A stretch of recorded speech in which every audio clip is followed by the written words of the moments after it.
Hello, everybody. Welcome to Therapy Dog Talk. My name is Sherry. My pups' names are Sunny and Riley, and each week we talk with different therapy dog teams around the world about the impact that they're making in their area. If you're just getting started or you're not sure where to get started, we have a free guide that you can find at freeguide.therapydogtalk.com. And we also have a community you can join at community.therapydogtalk.com. I'm really excited to talk to today's guests. They're located in Colorado, and we're going to get a really great insight into the work that they do. So I will get them in here. Hi. Hi. How are Oh, you? Good. How are you? I'm doing well. Thank you. Awesome. Well, for those who don't know you, would you like to introduce us to yourself and your pup? Sure. My name is Sumbul. I go by Sumi because sometimes that's a little hard, but Sumi and I live in Colorado, not too far outside of Denver. I am working part-time. I do some marketing for an office that my husband and I have, and then I volunteer the rest of the time while my kids have abandoned me and they go to school. So, and then we've got Budge, who, I think he just made a special appearance through hi, buddy.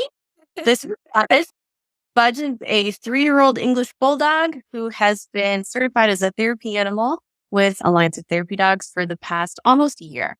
So we have been really enjoying our adventures together, volunteering in the community around Denver. That's awesome. I think that's the first time someone said, my kids abandoned me.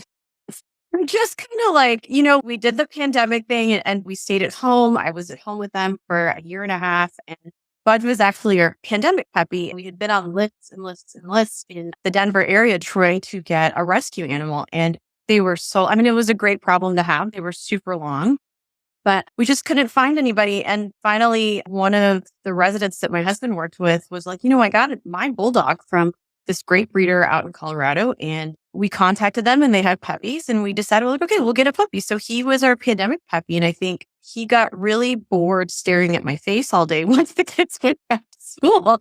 And I was like, I've got to figure something to do with you, buddy, because you are he needed the interaction. He enjoyed it so much of being around the kids and basically being raised with them for only them for almost a year was really impactful, I think, on his socializing now. I mean, I've seen that happen for him, but it's really funny. My kids they're happy to be back at school, but I think Budge sometimes gets a little lonely without them. So did they abandon you or they abandoned him? I think they abandoned both of us, to be honest. It's like, okay, bye. So funny. Well, how did you end up discovering the role of therapy dogs? Oh, not too long after we got him, I realized that I had never had a bulldog before. This is our first bulldog. We've had Bully breed previously. We had a pit bull that we had previously, but he was super trainable, and we found that we could do a lot of stuff at home with him. Knowing that sometimes bulldogs have a tendency to lean towards stubborn, I wanted to be able to have some of a guiding hand in helping train him. So we had signed up with some puppy training, like star puppy training through the AKC, and we had done that. That was when he was about 6 months old. Then the woman who was training us, her name is Barbara Weiss. She's an amazing dog trainer here in the Denver area. She's like, he has a great disposition and personality. Did you want to try doing the Canine Good Citizen training? Barbara also has a therapy animal of her own. And I kind of saw what she did with him. I asked her a little bit about it. And she was really great in helping provide the guidance I needed to take the steps to figure out whether or not it was something I really wanted to commit to, but also if it was something we thought the Budge could do. It was great because during the Canine Good Citizen test and all of the training that kind of went with it, we were able to kind of assess him and really see he's great with other animals. He's great with people, was always able to focus and listen. Obviously, he's highly treat motivated. He loves his treats. And so we kind of found fun ways to make things fun for him without constantly giving him treats. I tend to like Cheerios for him because they're a little healthier and a little less, we want to make sure we stay at a healthy weight. And so we kind of got involved in that. And then she was also affiliated with Alliance. And that was something that she kind of steered me towards. And she was like, there's multiple organizations that are, you can be a part of. And this is the one I do. So I kind of looked into it. And that's kind of where our springboard for that was. Okay. Very nice. And how did you know that Budge would really enjoy being a therapy dog? Oh my gosh. He has never met a single thing he doesn't like. He is such a loving, sweet animal. I found myself realizing that he was better suited for something like this because he just always could tell when one of the kids was upset. He was very emotionally intuitive about those things. He loves going up to people, just spending time with somebody. He is very much an animal that loves strongly and deeply and really wants to be with people all the time. He's just such a happy animal. And I saw that him getting interaction with my children, with friends, with other friends, with pets, and just in just social settings, he was just so happy and relaxed and content. And I was like, how do we keep this going? Because this is obviously great for you. So we just kind of was like, let's just dive in the deep end and see how it goes. That's great. And it seems like you really did dive in the deep end and explored several different types of volunteer experiences. Which of those have really stood out to you? I think the one that has really left a really deep impact on us is the hospice care. We've been recently doing some visits with an organization called LumaCare, and they're based here in Colorado as well as Arizona and Texas. And they provide hospice care in various settings. And it's just been something that has been very, very, very monumentally just impactful for both of us. Visiting people who cannot bring their pets into facilities, visiting people who, had spent their entire lives with animals and now they can't have them. To have him be able to do that has been such a valuable interaction with those patients and with those people. And it might be limited and it might not necessarily be a long-term engagement, but it is just one of the most powerful hours I've ever spent with a patient or with someone. Yeah. Yeah. How does that work for you, volunteering in hospice situations? I know we were recently in a hospice home, and it's really a wide array of who's interactive and who's not, and who has visitors and who doesn't. So do they sign up for it, or you just kind of see who's engaging or has their door open, or how does that work for you? So I was really fortunate to partner with this organization, and they have therapy animals that are also within their organization as well. And so when I met with the coordinator, I specifically told her, I said, Budge is a shape and size of an animal where if somebody is a fall risk, I really don't want to do that. And obviously they would not put patients in those situations either. So they have patients who do in-home care visits. So you would go to like a long-term facility and it's like an apartment and you just go in or visiting with somebody as if you're having just like an afternoon mixer or something. You're just like hanging out, just talking and having a great social interaction. And for some people, they're a lot more engaged. So I met with a wonderful 96-year-old woman who was just super lively and was still trying to dance when she saw Budge. And it made me realize that like there's just so much that can be had from those interactions. But a lot of it was upfront stating those specifications that I needed somebody who wasn't going to be a fall risk, somebody who could comfortably reach over and pet him. He's not very agile as far as getting up on furniture to be pet. He can't really sit in a lap. So he kind of presents a unique situation because most dogs his size are still able to kind of cuddle or do something, but he is a 65-pound English Bulldog who is short. And so we kind of had to work within those physical parameters, and we wanted him to be able to interact with those patients and really get something. So we're not often visiting people who are bedridden or people who are not quite as lucid. And so I was fortunate in that I could be able to kind of tailor who we were able to visit and make those experiences good for both the patient and for Budge. Yeah, I love how you really identified those boundaries to really help set yourself and Budge and the patient up for success and to be able to communicate that. I think it's a really beautiful example of how boundaries can be so kind and helpful for everyone. Yeah. And I think it's important in, with working with him, what I've really learned, especially in some of the other volunteer settings we've been in, that setting those boundaries for myself as well as for him has been just very, very important in making sure the outcomes of the visit are positive for everybody. We always have learning experiences. Not everything goes to plan and not everything is smooth, but everything we kind of take in stride and try to learn from that. Definitely. Yeah. Is there a story that stands out to you from your experiences that you're able to share? Yeah, I have two. One, which is a story probably where we learned a lot about being a brand new therapy visit for us, a situation that we were in. We were fortunate. We volunteer with the UC Health organization here in Denver. And typically we're at the larger medical campus downtown, which is the English campus. It's massive. They invited a bunch of the therapy animals within that group who are all there to go visit the Colorado Rapids soccer team. It sounded like such a fun, amazing opportunity. I was like, this is going to be great. It's so different from what we normally do. And it was for mental health awareness. So we were like, let's just go and hang out. Little did I know that Budge, who is almost always just so cool and calm and collected, is really triggered by soccer balls. So he saw the soccer balls and he could not calm down. And it was, wow, it was a hot day. And with an English Bulldog trying to run after a soccer ball every 5 minutes, I was like, wow, I have made a huge mistake.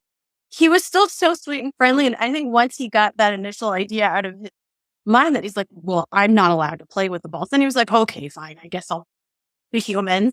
But what kind of made me realize I have to set us up for success. I had to accept that as a learning experience and go, okay, well, we're going to do this. But it's funny because that experience aside, I realized that he does so much better in a setting where it's a hospital, clinic, office setting. It's almost like he knows immediately to dial into work mode or dog work mode. And it's amazing. And I don't know how many other people experience this with their therapy animals, but he puts on a vest and he's not always a huge fan of initially putting on his vest, but once he puts it on, he's just there. And an amazing experience he had was we were walking through the labor and delivery unit at the hospital. And it's always really fun to go there because people are usually really excited and kind of anticipating something happening. And then you also have moms who are there with long-term monitoring for fetal monitoring. So we can visit with those women who are there and people who are there waiting to have babies. And then I was walking through the labor and delivery unit and I had him with me. We were just about to leave. And this young gentleman stops me and he goes, oh my gosh, you have a bulldog. That's what he is. Yes. He's like, I need you to come now with me. And I was like, I can't provide any medical services if your wife is in labor, but I would love to. And he's like, this is going to be the greatest surprise for my wife. And it turns out, I mean, him being a bulldog, anybody who's a University of Georgia fan kind of immediately stops, it's just called Ugga. So we get a lot of Uggas wherever I go. But the young man and his wife were having their first baby, and she's a huge University of Georgia Bulldog fan. I brought him in, and she was maybe, just getting ready to have labor, going into labor. And she just was like, she wanted to get off the bed. She wanted to come pet him. And I was like, I don't know if that's advisable right now. So I asked the nurses, like, is it okay if I'm in here? They're like, yeah, sure. For as long as she's not in active labor. So as long as that's not happening, we're good. I mean, she was just so thrilled. They started FaceTiming their family members. They're like showing pictures of him and like FaceTiming him with the family members back home in Georgia. And it was just such a fun, memorable experience because the whole family was in there and everybody was so happy about this baby coming. And they kind of took Budge being there as just a sign of good things to come. And I feel like that's going to be a story they tell kids. That kid who's born, like the bulldog is walking the hallway and he just walked right into your room. So I really hope, I've never heard back from them, but I really hope the best for them and their baby. The real question is, did they name their baby Budge? Honestly, if there's a Budge in the middle there somewhere, I would not be offended. I would be very honored. Oh my goodness, I love that. Levi had a question. They were wondering how often you do visits, if it's once a week or a couple times a month, what that frequency kind of looks like for you. We absolutely try to do at least once a week. I'm really fortunate that with all the organizations I work with, it's pretty much I can go whenever I'm free. So I just plot out the months based on, we have 3 small children at home. So based on their schedules, based on my schedule with work and my husband's schedule. So usually because they're at school, I have a good chunk of time where I can kind of manage what I need to do on the computer and then saying, you know what, I've got 4 or 5 hours here and I'm just going to do that. So we're fortunate that we can go at least once a week. Yeah. Are any of your kids interested in becoming a junior healer when they reach the right age? My daughter, I think, already believes herself to be one. A lot of the times when I'm out with him, she wants to hold his leash and walk him. And I have to remind her that he outweighs her probably a little bit.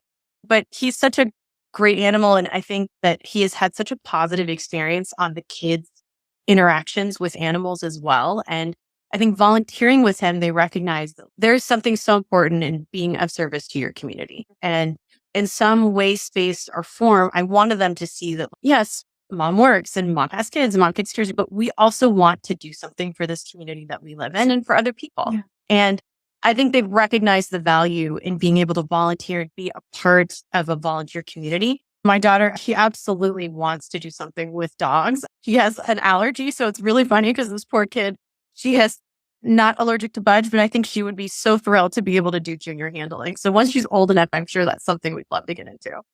That's awesome. Yeah, I know the Alliance of Therapy Dogs definitely supports junior handlers. So Yeah. I was curious. Yeah, I think she'd love it. We've tried to get him to go to school, but in our school district, all of the therapy animals are approved through the sheriff's department. And so it's interesting. So I don't know if that's something where I'd have to go through the county to get him approved to go to school, but they've asked so many times if he could come to school. Can he come visit?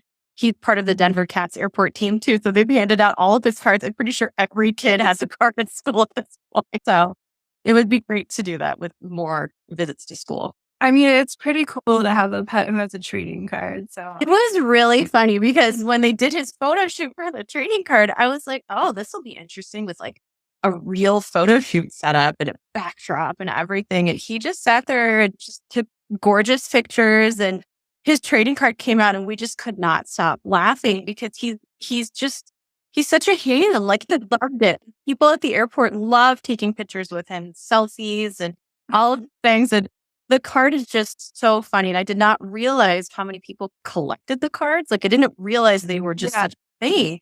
And, I rented a card and they're reprinting cards for me. And I find when I go, there's like employees. It's usually employees because they'll have them like posted everywhere at offices and cubicles. People are like chasing me. And Denver is a massive airport. So, I'll be walking and someone's on the little like moving walkway and they're like, wait. And they're like running around to come try and get a hold of us. And I'm sorry, I don't have cards right now. And they're like, no. Then you're done. We don't need this anymore. So it doesn't matter. He doesn't have cards. I know. Why would we even come? But I mean, it's great because the cards are such a funny thing. And it's great because so many people you come into contact with. And that's a really unique opportunity for a therapy animal. They can handle all the noise and activity and everything that's going on. The airport's great. I mean, so much socialization, so much interaction with different types of people. And it's just so funny because you see so many things. I don't know how else to explain it. I've seen some things at the airport. Yeah. The DENCATS, is that a newish program? Did it start recently or did So CATS has been around for quite some time. I want to say late 2000s. Okay. But they've been around for quite some time, and it's the largest airport therapy animal program in the world. And we have about 87 teams. So it's been growing, and it's been growing at an amazing rate. And everybody is animal therapy handler teams, and they go there and it's 2 hours. What I always like to say is it's 99 dogs and a cat is also one because we have one cat on the team as well. So it's a lot of fun. It's a great opportunity. It's a great program. And you have such positive interactions with people having so much stress from traveling and canceled flights and just the way that air travel is today. It's such a nice thing to see at the airport. Yeah. I was going to ask if there were any cats and cats, but you already answered. There's one cat and her name is Zelly and she's the coolest cat ever. I remember at one event we had where all of the animal therapy teams were circulating and the dogs kept looking at her like, what kind of dog is this? This is so weird. But she kept looking at her like, what dog is this? Like, that's a cat. That's not a dog. And he loves cats, but he just was so confused because she just walks in her own little harness with a vest and sits with people. It's the coolest thing I've ever seen. I love it. Abby, so airport we're talking about. It's the Denver airport, Abby. Yeah. Well, I don't know if you noticed, but Budge isn't behind me, so we're going to have to fix that. Oh my gosh, you're getting one. Next time we get a Budge, you're getting a bunch. Oh my goodness, so funny. Did anything surprise you along your journey to becoming a therapy dog team? Surprising things. I think I learned a lot about the differences between therapy animals, emotional support animals, and service animals. I think previously and prior to this, I maybe like a lot of people did not realize what the distinctions were. And it became apparent to me that when I was starting to work with him, how there was a good distinction between service animals and therapy animals. And I kind of always thought that they all fell under a similar bubble. So I'm really glad now that I know the difference because it can help other people understand that and learn about it and It gives me a better appreciation for the training and the work that really goes into different types of service animals and service requirements for those animals as well. So it's really allowed us to kind of broaden our perspective on what we thought initially all of that was. Yeah. That's great. What advice do you have for someone who's interested in becoming a therapy dog team? Oh, man. Good advice is make sure you're willing to talk to lots of people. I had volunteered in a lot of capacities all through college, all through high school. And once I realized that I had the opportunity to go back and continue to volunteer, I realized how much I really enjoyed that engagement with others and having my heart and my mind open to so many situations and so many things, and having an animal that we could kind of mutually support each other in that.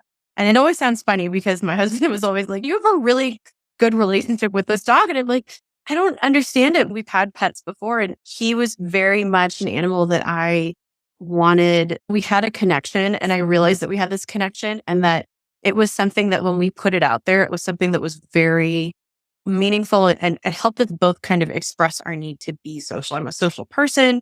I love talking to people. I would not suggest, if you are not social, you don't like having random conversations, that maybe that's not quite it for you. It's a very, interesting thing. And I think also navigating your animal's emotional well-being and their wellness and their physical wellness is something I learned early on with a bulldog. They're not very well known for being particularly healthy.